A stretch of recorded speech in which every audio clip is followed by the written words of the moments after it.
Hello friends, இன்றைக்கி ஷோபாலாகில் பாருங்கள், இட்லி சப்பாத்தி தோசைக்கெலாம் வந்து ஒரு சைடிஷான ஒரு கிரேவி ஒன்று செய்ய போகிறேன். அதுக்கு பாருங்கள், பெரிய வெங்காயத்தை நல்லா பெருசாக கட் பண்ணி வச்சுருக்கேன். இந்த மாதிரி கட் பண்ணிக்கணும். அப்புறம் தக்காளியையும் கொஞ்சம் பெருசாக கட் பண்ணி வச்சுருக்கேன். அதுக்கப்புறம் பாருங்கள், கேப்சிகம் ஒன்று எடுத்திருக்கேன்.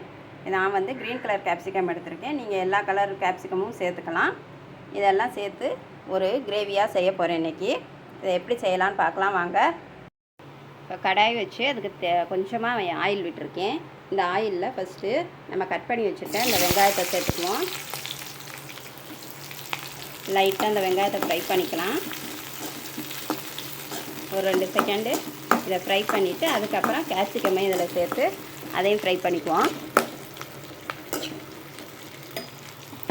இப்போது இந்த கட் பண்ணி வச்சுருக்க கேப்சிகமே இதில் சேர்த்துக்கலாம். இது ரெண்டும் ஒரு 5 நிமிஷம் நல்லா வதங்கி வரட்டும்.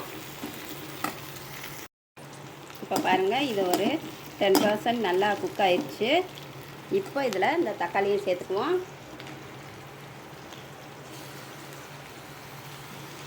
இதுவும் கொஞ்சம் நல்லா குக் ஆகி வரட்டும். இப்போ இது எல்லாமே நல்லா ஒரு 50% குக் ஆயிடுச்சு பாருங்கள்.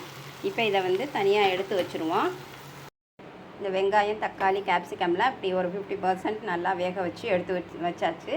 இப்போ கிரேவி செய்கிறதுக்கு பாருங்கள், கடாய் வச்சு அதுக்கு தேவையான அளவு கொஞ்சம் ஆயில் வந்து கொஞ்சம் எக்ஸ்ட்ரா ஊற்றிக்கணும். அப்போ தான் நல்லாயிருக்கும். இந்த ஆயில் ஹீட் ஆனதும் அதில் கொஞ்சமாக கடுகு சேர்த்துக்கலாம். அதுக்கப்புறம் கொஞ்சமாக ஜீரகம் சேர்த்துக்குவோம். இப்போது கொஞ்சமாக கருவேப்பிலை சேர்த்துக்குவோம். அதுக்கப்புறம் பாருங்கள், இந்த கிரேவிக்கு நான் தேங்காயும் ஒரு பல் பூண்டும் போட்டு நான் அரைச்சி வச்சுருக்கேன். இதை வந்து இதில் சேர்த்துக்குவோம். இப்போ இந்த தேங்காயோட 1 ஸ்பூன் தனி மிளகாத்தூள் சேர்த்துக்கிறேன். அதுக்கப்புறம் மஞ்சள் தூள் ஒரு 1/4 ஸ்பூன் சேர்த்துக்கிறேன். இதுக்கு தேவையான அளவு உப்பு. இது எல்லாத்தையும் சேர்த்து நல்லா மிக்ஸ் பண்ணி விடுவோம். இதுக்கு கொஞ்சமாக தண்ணி விட்டுக்கலாம்.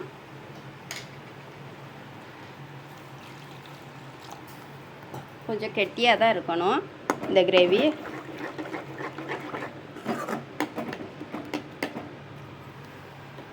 இது ஒரு 5 நிமிஷம் நல்லா கொதிச்சு வரட்டும். இதில் இப்போ கொஞ்சமாக சாட் மசாலா சேர்த்துக்கிறேன். தேவைன்னா போட்டுக்கலாம், இல்லைன்னா போடாமல் விடலாம். இது எல்லாத்தையும் நல்லா ஒன்றா கிண்டி விடுவோம். லோ ஃப்ளேம்லேயே வச்சு கொஞ்சம் கொதித்து வரட்டும். இப்போ பாருங்கள், இந்த கிரேவி வந்து நல்லா கொதித்து வந்துடுச்சு. இப்போ இதில் வந்து நம்ம வதக்கி வச்சுருக்க இந்த தக்காளி வெங்காயம் கேப்சிகம் எல்லாத்தையும் வந்து இதில் சேர்த்துக்குவோம். இது ஒரு 10 நிமிஷம் நல்லா குக் ஆகி வரட்டும்.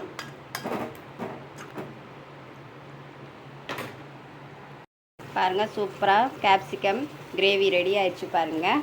கேப்சிகம் ஆனியன் தக்காளி எல்லாமே போட்டு ஒரு கிரேவியை நல்லா சூப்பராக பண்ணியாச்சு. இனி ஸ்டவ் ஆஃப் பண்ணிவிட்டு இறக்கிடலாங்க. இதுக்கு மேலே ரொம்ப குக் ஆக வேண்டாம்.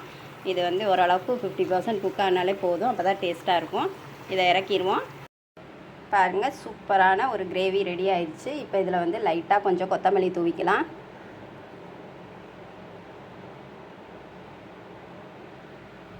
இந்த கிரேவியை நீங்கள் இட்லி தோசை சப்பாத்தி நான் எதுக்கு வேணாலும் வச்சு சாப்பிட்லாம். நல்லா சூப்பராக இருக்குங்க. ரொம்ப ஈஸியாக சீக்கிரமாக செஞ்சிடலாம். ஒரு 15 நிமிஷத்துலேயே இந்த கிரேவியை நம்ம செஞ்சிடலாம். ரொம்ப சூப்பரான டேஸ்ட்டில் இருக்கும். நல்லா ஹோட்டலில் செஞ்ச மாதிரியே. இதை நீங்கள் செஞ்சு சாப்பிட்டு பாருங்கள். இந்த வீடியோ பிடிச்சிருந்தால் லைக் பண்ணுங்கள், சப்ஸ்கிரைப் பண்ணுங்கள், கமெண்ட் பண்ணுங்கள் ஃப்ரெண்ட்ஸ்.